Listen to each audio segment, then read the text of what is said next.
My doctor told me I'm a candidate for knee replacement surgery based on my x-ray, but I'm wondering, is that really my only option? Being told you need knee replacement does not automatically mean it's the next right step. Many patients are advised to proceed with surgery based on their x-rays showing severe cartilage loss, or what is often described as bone-on-bone arthritis. But imaging alone does not determine whether knee replacement is truly necessary. The most important decision in joint care is not the procedure. It's whether the diagnosis of the joint has been fully and thoughtfully evaluated.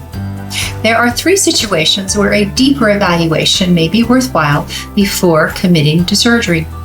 First, when pain is being driven by structures around the joint rather than the cartilage itself.